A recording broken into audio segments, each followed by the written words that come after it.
Sveiki! Ir noslēgusies plenāra sesija Strasbūrā, kurā skatījām virkni aktuālu jautājumu, kas skar mūsu pašus, gan mūsu starptautiskos partnerus tajā skaitā.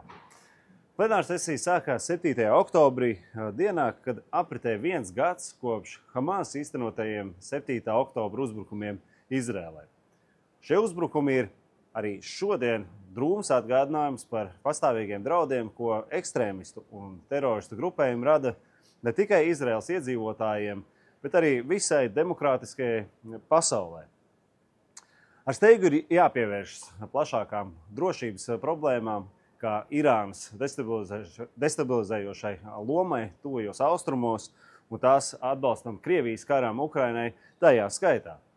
Irānas atbalsts terorismam, jo īpaši ar Irānas revolucionārās gvardes starpniecību, ir drauds ne tikai reģionam, bet arī Eiropas drošībai.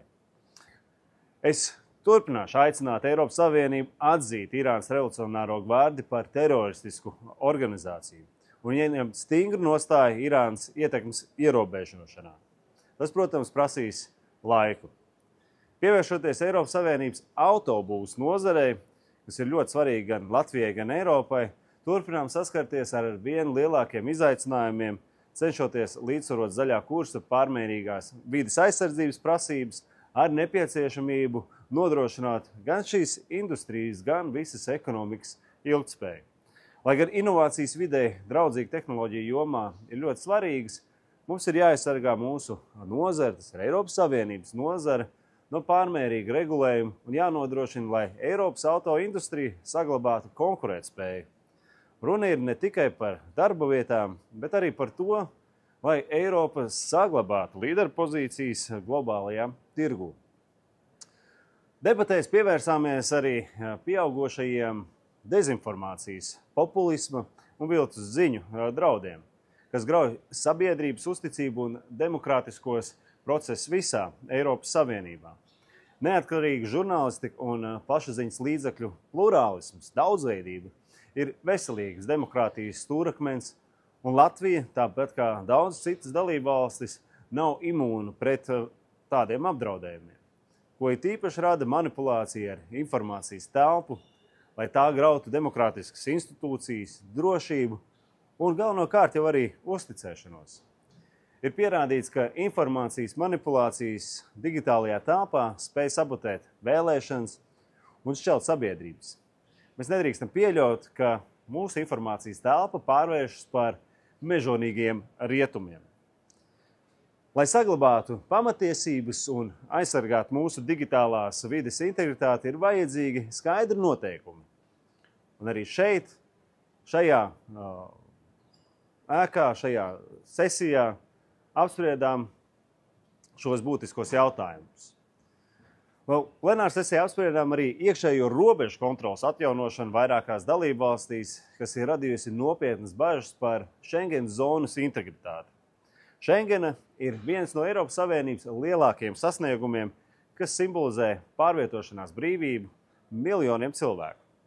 Lai gan bažas par drošību ir pamatotas, mums ir jāuzmanās, lai pagaidu pasākumi, ko ievieš viena no otra dalībvalsts, neradītu paliekošus šķēršļus Eiropas integrācijai. Lielākais izaicinājums vienmēr ir bijis un turpina būt spēja rast līdzsvaru starp drošību un brīvību. Un ilgstošā joprojām turpinātais maldīgais kurs imigrācijas jomā turpina radīt izaicinājums mūsu kopējai drošībai. Vēl iepriekšējā Eiropas parlamenta sasaukumā pieņemtais migrācijas pakts ir absolūti skaidrs, ka ir jāpārskata.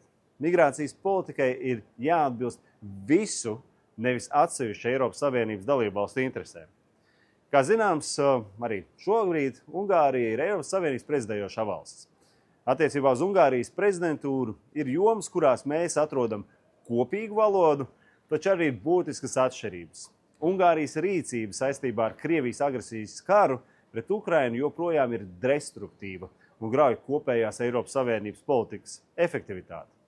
Līdz prezidentūras beigām ir atlikuši tikai 3 mēneši, bet Ungārijai vēl ir iespēja atmosties un pievienoties Eiropas Savienības kopējai politikai, nevis turpināt iet to pa šo postošo ceļu.